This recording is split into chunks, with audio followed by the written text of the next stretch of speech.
আসসালামু আলাইকুম বন্ধুরা, প্রথমেই জানাই ঈদ মুবারক। যদিও ঈদ আমাদের কাল হয়ে গিয়েছে, তো আমি যে ঈদের দিনে কিছু কিছু ক্লিপ নিয়ে রেখেছিলাম, সেই ক্লিপগুলো আমার আর কি পোস্ট করা হয়নি কালকে ব্যস্ততার কারণে। তো আজকে পোস্ট করছি, তো তার সাথে ঈদ মুবারকটাও জানিয়ে দিলাম। এদিকে মেয়েকে মেহেন্দি পরিয়েছি, মেয়ে উৎসাহের সাথে মেহেন্দি পড়েছে, কিন্তু সে মেহেন্দিটা পড়েছে ভালো কথা, কিন্তু এক্ষুনি তুলে নেবে। রং হোক বা না হোক তাতে সেটা তার কিছু যায় আসে না। এই যে হাতে মেহেন্দি পড়েছে এতেই ও খুশি। ঈদের আগের রাতে ওকে মেহেন্দিটা পরিয়েছিলাম, তো মেহেন্দিটা কেমন হয়েছে এটা একটু বলবেন অবশ্যই। যদিও বাচ্চা তো খুব তাড়াহুড়ো করে পড়াতে হয়েছিল। তো এবার এখন যাচ্ছে ও হাতটা ধুতে, কারণ ওকে কোনোভাবেই মানানো যাচ্ছে না। ঈদের দিন সকালে মেয়ে ঘুমাচ্ছে, তো তাই ওকে তুলতে এলাম যে ওঠে পড়ো, এবার নামাজের টাইম হয়ে যাচ্ছে, বাবা বেরিয়ে যাবে। তো তাই মেয়েকে তুলতে আসলাম। মেয়ে এবার উঠছে আস্তে আস্তে।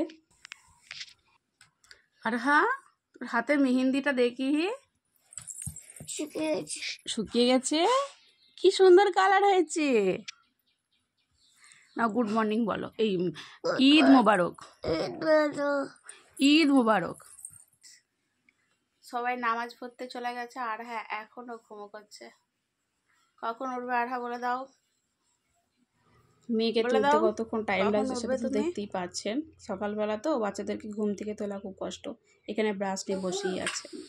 আর এদিকে মা সিমাই রান্না করছে, তাই সিমাই রান্না হয়েই গেছে আর কি। দেখুন, দেখতে কত সুন্দর লাগছে সিমাইটা, তবে খেতেও খুব সুন্দর হয়েছিল।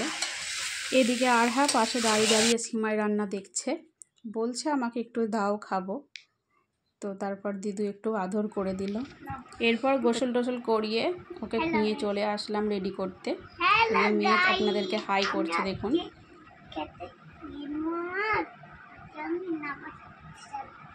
মেয়ে আপনাদেরকে নিজেই বলে দিল আজকে ঈদ, ও তাই নামাজ পড়তে যাবে ওর পাপার সাথে, তাই ও রেডি হচ্ছে। তবে বেশ আনন্দে আছে। কালকে আমার গাড়ির সাইলেন্সারে পিঠটা লেগে গিয়েছিল, তো অনেকটা পুড়ে গিয়েছিল, তাই একটু মহলম দিয়ে দিলাম। এখনও ঘাটা সারেনি, যদিও একটু সামান্য লেগে গিয়েছিল, তাতেই অনেক বড় ব্যথা পেয়েছে। এবার পোশাকটা পরছে দেখুন, এটা ওর ঈদের পোশাক। এই পোশাকটা ওর পাপাই ওকে কিনে দিয়েছে। তো এই ড্রেসটা ভালো হয়েছে কিনা অবশ্যই কমেন্টের মাধ্যমে জানাবেন। এদিকে মেয়ে বসে আছে, বলছে আমার ভুঁড়ি হয়ে গিয়েছে মাম্মি দেখো। এবার মেকআপ করছি, তাই মেয়ে এমনা চুপ করে বসে আছে, মেকআপ করছে। সত্যি কথা বলতে কি, মেয়েকে দেখে না আমার সেই ছোটোবেলাটা মনে পড়ে গেছে। এখন তো মেয়েকে আমার তুলতে টাইম লেগে যাচ্ছে, 8টা বেজে যাচ্ছে, তবুও মেয়ে উঠছে না। কিন্তু আমাদের যখন ঈদ হতো না, আমাদের ঘুমই ধরতো না রাত্রিবেলা, যে কখন সকাল হবে, কখন আমরা নতুন ড্রেস পরে সবার সাথে আমরা ঈদগাহে যাব। ওখানে দাদা, আমার আব্বা সবাই আছে, সবার সাথে যাব। সেটা একটা মজাই আলাদা ছিল। যদি এখনকার মেয়েরা জানে না, এদের ফোন পেলেই সব। আমাদের সেই ছোটোবেলাগুলো খুব খুব মিস করি। আমরা যেটা ফিল করি, কিন্তু এখনকারের বাচ্চারা সেই ফিলটা করতে পারে না। আমাদের কিন্তু যখন ঈদ হতো তখন আমাদের যে একটা আনন্দ থাকতো, কিন্তু এখনকারের বাচ্চাদের মধ্যে সেই আনন্দটা নেই। যাই হোক বন্ধুরা, বকতে বকতে মেয়েকে অনেকটা সাজিয়েই দিয়েছি, প্রায় রেডি হয়েই গিয়েছে মেয়েটা। এটা একটা ছোট্ট টিক করে দিতে মেয়ের লুকটাই পুরো চেঞ্জ হয়ে গেল। তো মেয়েকে কেমন লাগছে অবশ্যই আপনারা কিন্তু জানাবেন, আর ওর এই পোশাকটা কেমন হয়েছে এটা অবশ্যই জানাবেন, কারণ মেয়ে অনেকবার জিজ্ঞেস করেছে।